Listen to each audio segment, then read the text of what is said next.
오페라 라보엠이라고 하는 오페라가 있습니다. 그런데 이 라보엠 오페라에 아주 젊은 사람이 41살에 발탁이 되었습니다. 이렇게 젊은 사람이 발탁되는 것은 쉽지 않습니다. 그만큼 이 젊은 사람이 그 노래를, 성악을 잘하기 때문에 이 라보엠의 주연으로 발탁이 되었습니다. 그래서 이 가수는 자기가 젊은 나이에 이렇게 오페라 라보엠의 주연 가수로 발탁이 되었기 때문에 누구보다도 더 열심히 노래 연습을 했습니다. 철저하게 준비를 하고 있었습니다.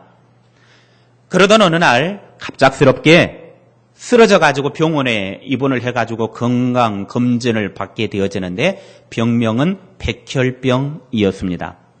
지금도 백혈병은 고치기가 쉽지가 않습니다. 그런데 그 오래전에 백혈병을 고친다라고 하는 것, 몇십 년 전에 백혈병에 걸렸다라고 하는 것은 거의 죽은 병과 같은 그런 병이었습니다. 그런데 이 사람은 자기가 백혈병에 걸려서 이제 죽을 수도 있겠다라고 하는 병명이었음에도 불구하고 그는 포기하지 않았습니다.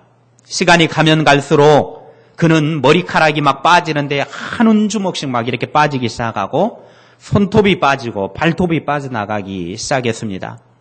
그리고 그의 얼굴은 점점 야유어가기 시작하더니 뼈다귀만 앙상하게 남아가지고 누가 봐도 거의 해골과 같은 환자였습니다. 그럼에도 불구하고 그는 계속해서 포기하지 않고 자기의 손톱과 발톱이 빠져나가고 머리털이 빠져나가고 뼈다귀만 앙상하게 남아서 해골같이 되었음에도 불구하고 그는 생의 의지를 포기하지 않았습니다. 그는 하나님께 매달렸습니다. 성경 이사야서에 있는 히스기야를 생각하면서 죽을 병에 걸린 자기 자신이 하나님이 나를 붙들어 준다고 하면, 하나님이 나에게 생명을 주신다고 하면 나는 죽지 않는다라고 하나님께 매달리며 기도하면서 나아갔습니다. 그러면서 이 사람은 작정을 했습니다.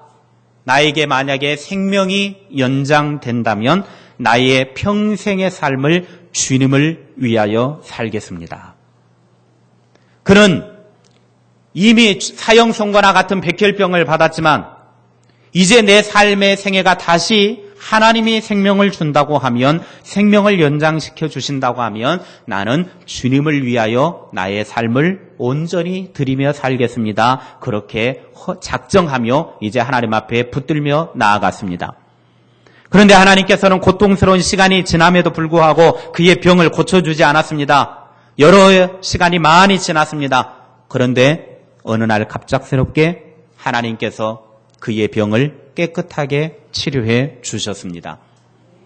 그는 생애의 절망적인 순간을 지나면서도 하나님이 나를 붙들어 주신다고 하면 나는 절대로 죽지 않는다. 그래서 이제는 나의 삶이 새롭게 생명이 연장된다고 하면 하나님을 위하여 살겠습니다. 작정하면서 그 고통스러운 순간들을 또 죽음이 엄습해 오는 그 시간을 지나면서도 그는 포기하지 않고 하나님께 매달렸더니 마침내 하나님께서 그의 질병으로부터 자유를 허락해 주셨습니다.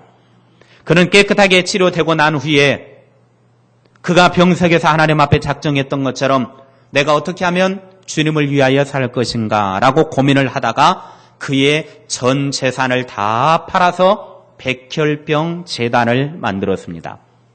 자신처럼 백혈병으로 고생하는 사람들, 죽음의 그 시간을 넘나드는 사람들에게 생명을 연장시켜주는 수술을 하도록 하기 위해서 백혈병 재단을 만들어서 그 질병 가운데 시달리는 사람들을 고쳐주는 재단을 만들게 되었습니다.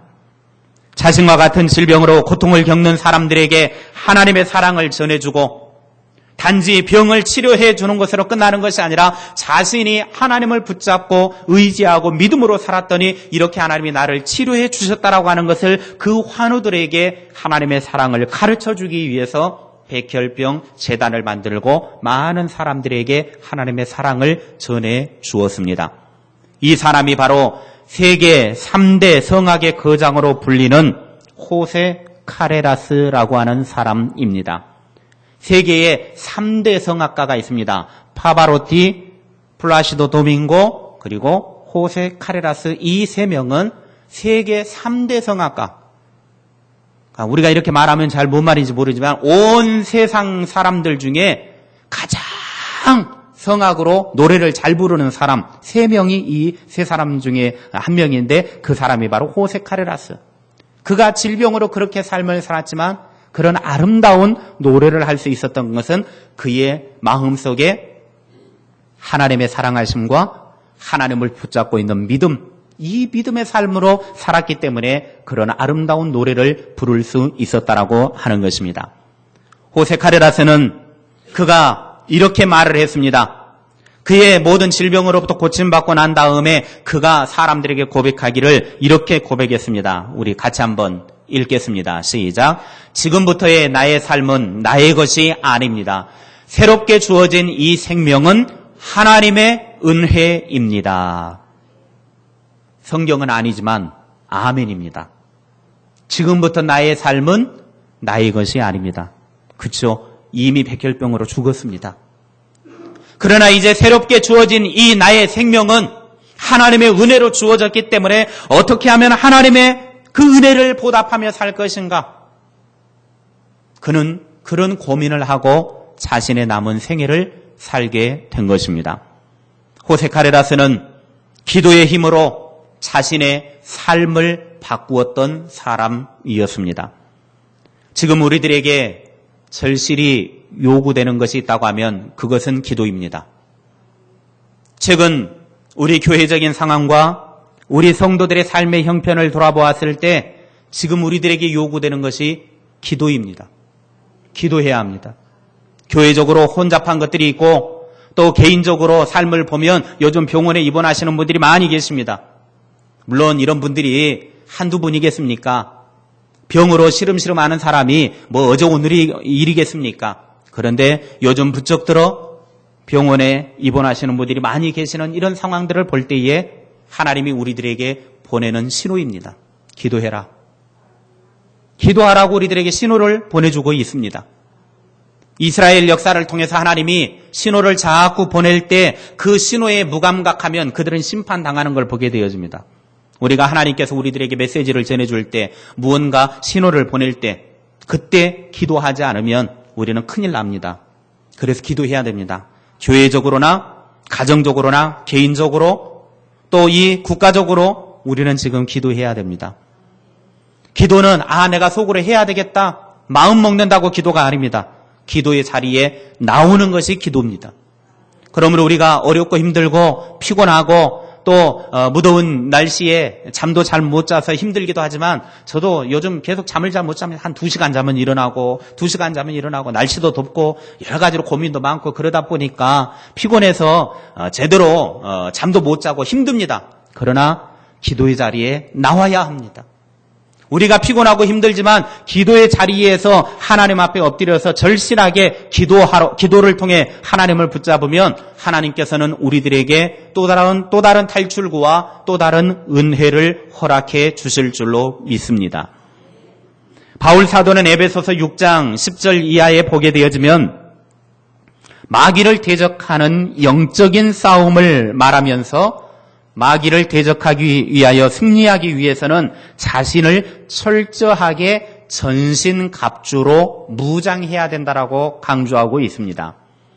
그러니까 사탄 마귀와 싸워서 내가 승리하기 위해서는 내 힘으로는 싸워 이길 수 없지만 하나님의 전신갑주, 하나님의 무기로 나 자신을 무장을 하게 되어지면 온몸을 무장하게 되어지면 사탄 마귀와 싸워서 승리할 수 있다라는 것입니다. 그런데 영적인 군사로서 무거운 갑옷을 입고 서서 싸우기 위해서는 우리 안에 내적인 것이 필요합니다. 그러니까 외부적으로만 무장을 해서 될 것이 아니라 우리의 내적인 강한 힘이 필요한데 그 내적인 힘이 없이는 이런 무장들을 우리가 이겨낼 수가 없는 것입니다. 이 내적인 것을 바울 사도는 오늘 본문에서 가르쳐주고 있습니다. 완전 군장하는 전신갑주의 외적인 무장과 더불어서 이 외적인 무장이 힘을 얻기 위하여 내적인 무장이 필요한데 그 내적인 힘, 그것이 무엇이냐? 오늘 18절에서 바울 사도는 우리에게 그것을 가르쳐주고 있습니다. 에베소서 6장 18절 말씀을 우리 같이 한 목소리로 읽겠습니다. 시작. 모든 기도와 간구를 하되 항상 성령 안에서 기도하고 이를 위하여 깨어 구하기를 항상 힘쓰며 여러 성도를 위하여 구하라. 아멘. 우리의 내적인 힘이 바로 기도입니다. 기도. 한번 따라합시다. 내적인 힘이 기도이다. 아멘. 우리의 전신갑주와 더불어 이 전신갑주의 힘이 되어지고 능력이 되어져서 승리할 수 있는 무기는 우리 안에 내적인 이 힘이 뭐냐면 기도해야만 우리가 내적인 힘을 발휘할 수 있다라고 하는 것입니다. 우리의 완전 무장한 이것이 파괴력을 가지기 위해서는 능력을 가지기 위해서는 우리 안에 기도의 내적인 힘이 있어야만 가능하다라고 하는 것입니다. 우리는 기도에 힘써야 합니다. 지금은 기도해야 할 때입니다. 기도해야 합니다. 기도해야 삽니다. 첫째로 항상 기도해야 합니다. 따라합시다. 항상 기도하자.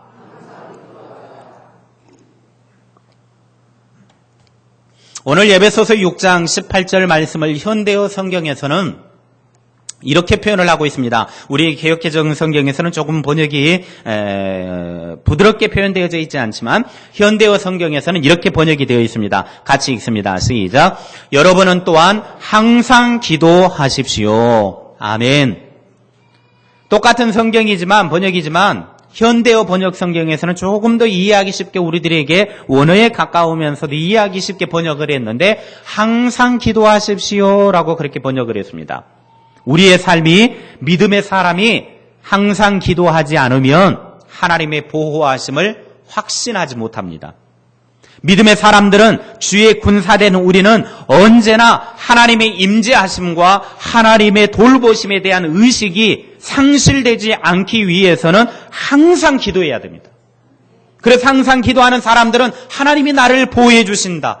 하나님이 나와 함께 계신다. 임재해 계신다. 이걸 느끼게 되어지는 거예요. 기도하지 않으니까 이것이 상실되어집니다. 이것이 사라집니다. 기도하지 않으니까 두려움 가운데 나서게 되는 것이고 두려움이 우리를 빼앗기 시작하면 삶의 모든 것을 다 포기해버리는 것이죠. 그래서 우리는 항상 기도해야 됩니다. 이것은 우리가 잠도 자지 말고 24시간 내내 기도하라 이 말을 하는 것이 아닙니다. 정해진 시간, 우리의 기도의 시간, 이것이 중요하다라고 하는 것이죠. 그것은 바로 우리의 삶의 순간순간마다 삶의 모든 부분 속에서 항상 기도하는 삶을 살아라고 하는 것입니다. 우리는 기도하면 너무 복잡하게 생각합니다. 급할 때는 급할 대로 기도하는 것입니다. 어떤 분들은 기도의 순서대로 다 하려고 하니까 기도가 안 되는 거예요. 여러분 지금 길을 가고 있는데 길을 갈 때 급할 때 예를 들어서 차가 나에게 돌진한다 그럴 때는 이거 주건대가 아니라 주님 피하게 해주십시오. 이게 기도예요. 거기에다 대고 순서대로 하나님을 먼저 부른다. 하나님 앞에 감사한다. 하나님의 사랑을 고백한다. 나의 죄를 회개한다. 나의 구할 것을 구한다. 언제 그 순서대로 다 하고 있습니까? 급할 때는 급할 대로 하나님 나 살려주십시오. 급할 대로 하는 거예요. 이게 항상 기도하는 거예요. 정식적인 우리가 예배 순서에 기도 맡을 때는 이런 그 절차들을 따라서 기도해야 되지만 그러나 급할 때는 그냥 급한 대로 기도하는 겁니다. 죽게 생겼으면 아이고 하나님 살려주십시오. 이게 기도예요. 기도가 특별한 거 있겠습니까? 고급스러운 용어를 사용해야만 기도입니까? 기도는 말 그대로 하나님과 나와의 대화이기 때문에 대화할 때는 좀 쉬운 말들, 알아먹기 좋은 말로 해야지 어려운 말로 사자성어 써가면서 영어 해가면서 말을 하면 뭔 놈은 그게 대화입니까? 만약에 내 앞에서 그런 소리를 하고 그러면은 그만둬라 이 자식아. 뭔 말인지 못 알아먹겠다. 그게 무슨 놈의 대화냐? 그러면서 성질을 낼 겁니다. 하나님과 기도하는 것도 대화입니다. 그렇기 때문에 하나님과 대화할 때 우리가 하나님 앞에 아무리 어려운 말 쓴들 그게 뭔 의미가 있겠습니까? 급할 때는 급할 대로 하나님 앞에 기도하는 것. 삶의 순간순간 나의 삶의 모든 영역 속에서 그렇게 해나가는 것. 이것이 항상 기도하는 것입니다. 이것이 바로 데살로니가전서 5장 17절 말씀에 쉬지 말고 기도하라고 하는 의미입니다. 쉬지 말고 기도하라고 하는 것은 잠도 자지 말고 계속해서 기도만 해라. 일도 하지 말고 기도만 해라. 밥도 먹지 말고 기도만 해라. 이런 의미가 아니라는 것이죠. 내 삶의 순간순간마다 모든 일들 속에 기도하는 삶, 이게 항상 기도하는 삶입니다. 성도가 항상 기도해야 하는 이유는 기도는 모든 위기를 이겨내고 문제를 해결하는 길이기 때문입니다. 기도는 어려울 때, 힘들 때, 문제가 있을 때 조금씩 기도하는 것이 아니라 성공과 실패와 상관없이 항상 해야 하는 것이 기도입니다. 어려운 일이 있을 때만 기도하는 것이 기도가 아닙니다. 물론 그때도 기도해야 되지만 내 삶의 순간순간 모든 부분 속에서 항상 기도하는 것. 기도는 그래서 하나님과 나를 이어주는 밧줄과 같습니다. 내가 매 순간순간마다 삶의 모든 부분 속에서 하나님과 기도의 줄이 이어지면 하나님과 나의 기도의 줄이 끊이지 않고 늘 연결되어져 있는 것입니다. 우리가 기도의 밧줄을 잡고 하나님의 도우심을 받을 때 우리의 인생이 승리하며 살아가게 될 줄로 믿습니다. 역대상 16장 11절 말씀에 여호와 그의 능력을 구할지어다 항상 그의 얼굴을 찾을지어다 그랬습니다. 하나님의 도우심을 구하는 것, 항상 하나님의 능력을 구하는 사람, 그런 사람에게 하나님이 은혜를 부어주십니다. 둘째로 성령 안에서 기도해야 합니다. 따라합시다. 성령 안에서 기도하자. 아멘. 오늘 18절 말씀에 모든 기도와 간구를 하되 항상 성령 안에서 기도하고 성령 안에서 기도하라 그랬습니다. 성령 안에서 기도한다는 말이 우리는 잘 이해가 되지 않습니다. 성령 안에서 기도한다라고 하는 말의 의미는 우리가 기도할 때 성령의 도우심을 의지하며 기도한다라고 하는 말입니다. 내가 기도할 때 내 힘으로 기도하는 것이 아니라 성령의 도우심, 성령의 의지하면서 기도하는 것, 성령님이 나를 도와달라고 성령님께 나의 것을 맡기며 하는 기도, 이것이 성령 안에서 기도하는 것입니다. 우리의 기도가 힘있고 능력 있는 기도가 되기 위해서는 성령의 도우심 안에서 기도해야 합니다. 내 인간적인 생각으로 기도해가지고는 그 능력이 나타나지 않습니다. 기도는 우리 기독교만 하는 것이 기도가 아닙니다. 일반 종교들도 자기 신들에게 기도합니다. 불교도 기도하고 다른 종교들도 다 자기 신에게 기도합니다. 그런데 왜 그들에게 능력이 안 나타나느냐? 그것은 그들이 섬기는 일반 신들은 능력 있는 신이 되지 못하기 때문에 그렇습니다. 왜? 그 모든 것들은 다 인간이 만들어 놓은 신이기 때문에 능력이 나타나지 않습니다. 그러나 우리가 섬기는 하나님, 나의 기도를 받으시는 하나님은 인간이 손으로 만든 신이 아니라는 거예요. 자기 스스로 계신 분이었고 인간의 어떤 조각상이나 돌이나 나무로 만들어진 것이 아니라 그 자체로 신이시기 때문에 능력이 있는 분이십니다.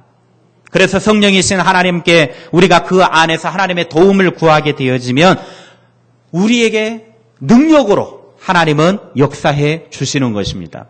그래서 우리는 기도할 때 내 힘과 내 능력과 그것을 의지하는 것이 아니라 성령님의 도우심을 구하는 겁니다.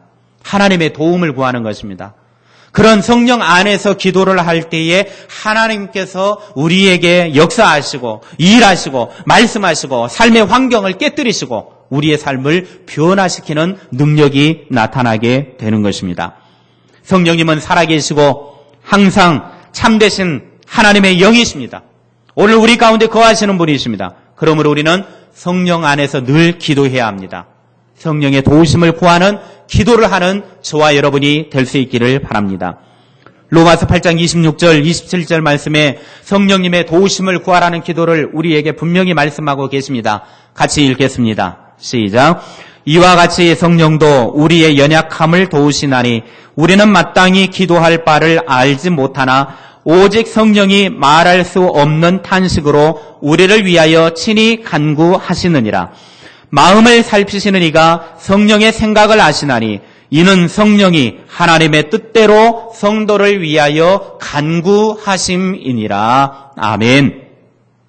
우리가 성령 안에서 성령의 도우심을 구하는 기도를 할 때 성령께서 우리 기도 가운데 함께 하시고 성령께서 능력으로 인도해 주실 줄로 믿으시기 바랍니다. 셋째로 깨어서 기도해야 합니다. 따라합시다. 깨어서 기도하자. 깨어서 기도하자.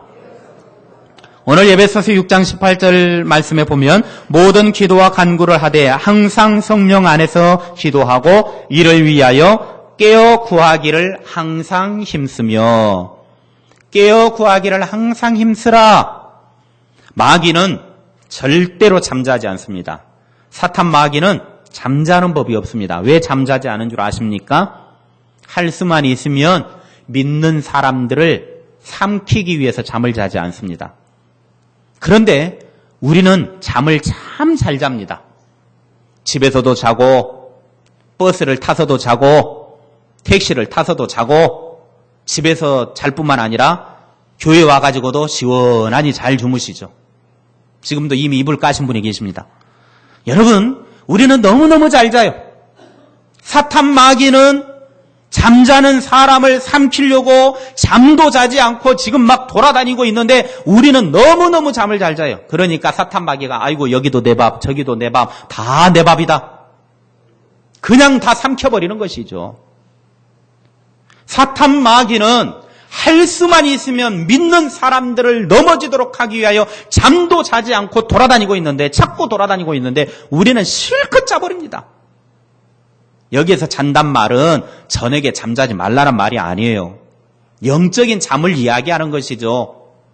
깨어 있어야 될 사람들이 영적으로 깨어 있지 못하니까 그 깊은 잠에 빠져 있으니까 사탄 마귀가 그냥 잡아가도 지금 죽어가는지 뭐 하는지도 모르고 그냥 꼭 인형 뽑기 뽑기에서 그냥 뽑혀가는 놈이 자기가 어디로 가는지도 모르고 뽑혀가듯이 그냥 마귀에게 착 뽑혀가지고 막 끌려가도 질질 피 흘리면서 끌려가도 어디로 가는지도 모르고 그냥 그러다가 또 아멘도 하기도 하고 어이구도 하기도 하고 이러기도 하고 이러면서 막 그냥 졸고만 있는 자고만 있는 거죠. 영적인 심각한 잠에 빠져 있으니까 마귀가 우리를 그냥 피 흘리게 해도 깨닫지 못하는 거예요. 육적인 잠을 말하는 것이 아닙니다. 육적인 잠은 피곤하면 자야죠. 그건 정상입니다. 정상이에요. 그러나 영적인 잠은 절대로 자서는 안 됩니다. 깨어 있어야 됩니다. 마귀는 지금도 우리를 물어삼키려고 돌아다니고 있다니까요. 찾아 돌아다니고 있다니까요. 그렇다고 마귀가 여기 뭐 뿔 달려가지고 어딨냐 하고 돌아다니는 그걸 말하는 게 아니에요. 우리의 생각 속에 마귀가 악한 생각을 심어주기도 하고 나의 행동과 말 속에서 삶 속에서 이렇게 와가지고 우리를 그냥 넘어지게 하는 거예요. 이게 마귀가 우리를 삼키는 거죠. 마귀가 그냥 도깨비 방망이 하나 딱 들고 와가지고 한 대 때리면서 우리를 잡아간다. 이거는 만화 영화를 많이 보시는 분들, 우리 한국 전래 동화 많이 보시는 분들이나 그렇게 하시는 것이지 마귀는 몽둥이 들고 돌아다니면서 막 한다거나 뿔나가지고 돌아다니는 뭐 아니면 꼬리에다 막 화살표 표시하고 돌아다니고 이게 아닙니다. 마귀는 우리의 말과 생각과 행동과 삶의 모든 부분 속에서 우리를 부정적으로 만들고 낙심하게 만들고 좌절하게 만들고 포기하게 만들고 기도하지 않게 만들고 자꾸 불평과 불만하게 만들고 이런 것이 마귀가 심어주는 거예요. 그래서 마귀가 돌아다니면서 우리들을 삼키는 것이 바로 그겁니다. 우리가 그런 마귀에 놀아나지 않기 위해서는 잡혀 먹지 않기 위해서는 깨어 기도해야 됩니다. 우리 모두 깨어 있기를 바랍니다. 우리가 깨어있지 않으니까 마귀가 언제든지 우리에게 와서 우리를 넘어지게 만드는 겁니다. 그래서 오죽했으면 예수님께서 제자들에게 마태복음 26장 41절에 보면 시험에 들지 않게 깨어 기도하라 그러겠습니까? 오죽했으면 제자들에게 시험에 들지 않게 깨어 기도해라. 마귀에게 넘어가가지고 시험에 들지 않도록 깨어서 기도해라. 깨어 기도하는 저와 여러분이 되기를 바랍니다. 깨어 기도하지 않는 사람은 어느 순간에 순식간에 무너지고 말 것입니다. 정말 잘 나가는 성도도 갑자기 한순간에 넘어지는 경우를 보았습니다. 성령 충만해서 찬양하고 기뻐하고 예배하고 믿음 생활 잘 하던 사람도 감사하며 생활을 하던 사람도 어느 순간에 갑자기 시험에 드는 수가 있습니다. 왜 그런 줄 아십니까? 깨어 기도하지 않기 때문입니다. 깨어 기도하지 않으니까. 그러므로 우리는 자만할 필요 없습니다. 나는 열심히 예배 잘 드리니까, 나는 교회 생활 잘하고 있으니까, 나는 열심히 헌신하고 있으니까. 아니요. 깨어 기도하지 않으면 언제 넘어질지 모릅니다. 절대로 그래서 우리는 교만해서는 안 됩니다. 겸손하게 하나님 앞에 엎드려 매일 순간순간마다 깨어 기도하는 자가 되어야 합니다. 그래야 우리가 마귀에게 잡혀가지 않습니다. 마귀의 생각에 휩쓸리지 않습니다. 마귀에게 잡혀가서 피 흘리지 않습니다. 고통스러운 삶을 살지 않습니다. 깨어 기도합시다. 어느 누구도 예외가 없습니다. 목사도, 장로도, 안수집사도, 권사도, 서리집사도, 평신도도 누구든지 간에 예외는 없습니다. 다 마귀의 밥입니다. 이 마귀의 밥에 내가 넘어가지 않기 위해서는 깨어 기도하는 방법밖에 없습니다. 깨어 기도하지 않으니까 마귀에게 잡혀서 마귀의 종노릇하며 살아가는 것입니다. 깨어 기도한다는 것은 잠자지 말라는 것이 아닙니다. 정신 차려서 기도해야 된다는 것입니다. 기도의 능력으로 바로 서야 한다는 말입니다. 우리 모두 바로 서서 깨어 기도하여 사탄 마귀의 모든 권세들을 멸하는 하나님의 사람이 되기를 바랍니다. 마지막으로 성도를 위해 기도해야 합니다. 따라합시다. 성도를 위해 기도하자. 성도를 위해 기도하자. 에베소서 6장 18절 말씀에 모든 기도와 간구를 하되 항상 성령 안에서 기도하고 이를 위하여 깨어 구하기를 항상 힘쓰며 여러 성도를 위하여 구하라. 악한 사탄 마귀와 승리하기 위해서는 전신갑주로 무장할 뿐만 아니라 무장 속에 기도가 되어져야 능력이 나타나는 것이라고 사도 바울은 강조를 했습니다. 항상 기도하고 성령 안에서 기도하고 깨어 기도하라고 말했습니다. 이제 우리 성도들이 그런 기도와 함께 중보 기도의 능력을 말해주고 있습니다. 서로를 위해서 성도들 간에 서로 중보하며 기도하라고 하는 것입니다. 여러 성도를 위하여 구하라는 말은 바로 그것입니다. 우리는 그리스도 안에서 서로 지체입니다. 예수 그리스도 안에서 한 몸 된 사람들입니다. 그래서 그리스도의 몸으로 연결되어진 가족입니다. 옆에 계신 분은 우리는 그리스도 안에서 한 가족이에요. 옆에 계신 분에게 당신은 나의 가족입니다. 반대편에 계신 분에게 당신은 나의 가족입니다. 예, 우리는 가족이에요.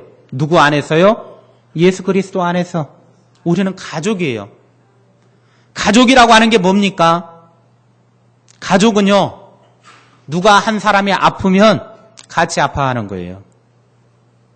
저희도 지금 시골에 계시는 어머니가 지금 이제 오락가락 하시면서 몸도 가누지도 못하고 또 돌보던 형도 좋아지지 못해가지고 엊그저께 거의 죽어 있는 현장을 제가 그냥 갔는데 거의 죽어 있는 그런 막 쓰러져 가지고 한 이틀 있었다고 그러더라고요. 근데 그걸 모르고 이제 어머니는 누워 계시고 형이 이제 옆에 도와주는데 그냥 쓰러져 가지고 한 이틀 그냥 그러고 있었다라는 거예요. 그래가지고 119 불러다가 입원시키고 그렇게 하면서 어제 이제 가족들 모여가지고 어떻게 할 것인가 대책 회의를 하기 위해서 어제 식구들 모여가지고 회의를 했는데 가족이라고 하는 것은 누군가가 아프면 같이 그 일을 해결하기 위해서 모이는 거예요.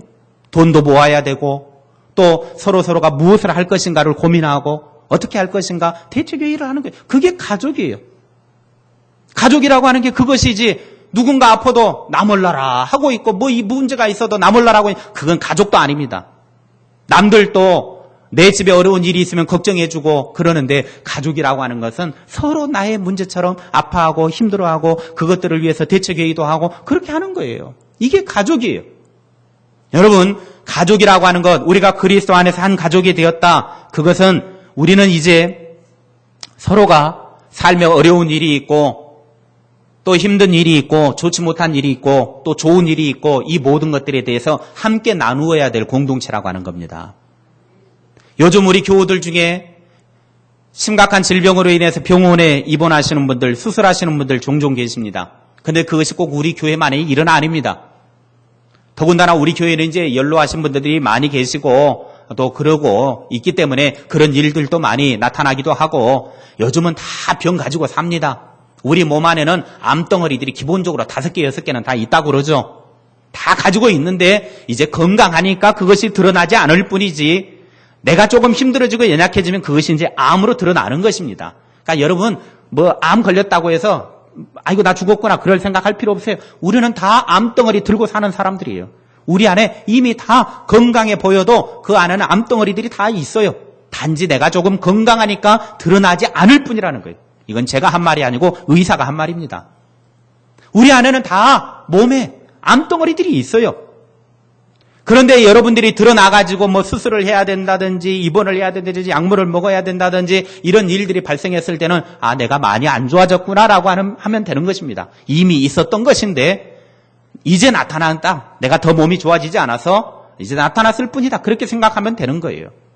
그러면 이런 일들이 있을 때 우리가 나 몰라라 할 것이 아니라 우리가 교회 안에서 한 공동체라고 하면 이것을 놓고 함께 기도해야 된다는 것입니다. 그게 가족 아니겠습니까? 우리는 그리스도 안에서 가족이라고 하면 이제 병에 걸린 사람도 교회에 보고를 해야 되고 또 교회는 이것을 가지고 온 성도들이 함께 기도를 해야 합니다. 이것이 가족 공동체예요. 그래서 바울 사도는 그걸 우리들에게 이야기하는 것입니다. 이제 우리가 여러 성도를 위하여 구하라. 서로 성도들을 위해서 함께 기도해야 된다는 것입니다. 좋은 일이 있든 좋지 않은 일이 있든 우리는 그걸 가지고 교회 공동체가 한 가족으로서 그리스도의 몸 안에서 하나 된 우리들이 서로서로의 아픔과 상처를 가지고 기쁨을 가지고 함께 기도해야 한다는 것입니다. 그래서 우리는 서로서로를 위하여 기도하는 이 중보의 기도가 활성화되어야 합니다. 그래서 우리는 누군가의 아픔과 누군가의 고통이 있으면 그걸 가지고 기도해주는 중보자가 되어야 됩니다. 내가 다른 사람을 위해 기도하는 것은 그 사람을 위해서 가장 큰 힘을 주는 것입니다. 내가 그 사람에게 뭐 병간호를 해주겠습니까? 뭐 수술비를 대주겠습니까? 우리가 해줄 수 있는 가장 큰 방법은 뭐냐? 가장 좋은 방법은 뭐냐? 그 사람을 위하여 중보하며 기도해 주는 것입니다. 그래서 우리는 내 주변에 있는 사람들을 위해서, 특별히 환우들을 위해서, 문제가 있는 사람들을 위해서 중보해 주는 것, 기도해 주는 것, 이것이 내가 해줄 수 있는 가장 최선의 방법입니다. 우리는 할 수만 있으면 모든 성도들을 위해서 서로가 기도해야 합니다. 그래서 문제가 있는 분들은 교회에 밝히십시오. 알리십시오. 그래서 교회가 함께 기도할 수 있도록 하십시오. 그래서 이 내용들을 이제 알게 되어주신 분들은 그걸 가지고 함께 기도하는 것입니다. 그래서 온 성도들이 서로가 상대방을 위하여, 성도들을 위하여 서로 기도의 줄로 엮여질 때에 그 기도가 능력이 있는 것이고 그 기도 속에 하나님의 은혜가 임하게 되는 것입니다. 그러므로 우리 모두는 서로 기도하기를 포기하지 말기를 바랍니다. 사무엘은 기도하지 않는 것은 죄라고 그랬습니다. 백성들을 위하여 기도하는 것을 멈추는 순간 그것은 하나님 앞에 죄라고 그렇게 사무엘상 12장 23절에 말합니다. 그뿐만 아니라 이스라엘 백성에게 문제가 있을 때, 전쟁의 위기가 처했을 때 사무엘은 달려와서 백성들을 위하여 제사하며 하나님 앞에 기도했더니 하나님께서 백성들을 구원해 주셨습니다. 초대교회 때도 마찬가지입니다. 베드로가 감옥에 갇혔을 때 온 교회 성도들이 사도행전 12장 5절 말씀에 보면 베드로가 감옥에 갇혀 있을 때 교회는 베드로를 위하여 간절히 기도했더니 하나님께서 그 기도 가운데 응답하셔서 베드로를 살려주셨습니다. 베드로 자신도 기도했겠지만 교회가 온 힘을 다해 기도했더니 하나님께서 능력으로 베드로를 구원해 주시더라는 것입니다. 이것이 바로 중보 기도의 능력입니다. 우리는 누군가의 어려운 일, 힘든 일, 문제가 있을 때 서로를 위하여 중보하며 기도하는 중에 회복이 되어지고 고침받고 새로워지는 그런 은혜를 체험할 수 있기를 바랍니다. 우리 모두는 그런 기도의 능력으로 지금 살아가야 할 때입니다. 지금은 기도해야 할 때입니다. 우리 모두 기도하는 자리에서 기도로 승리합시다.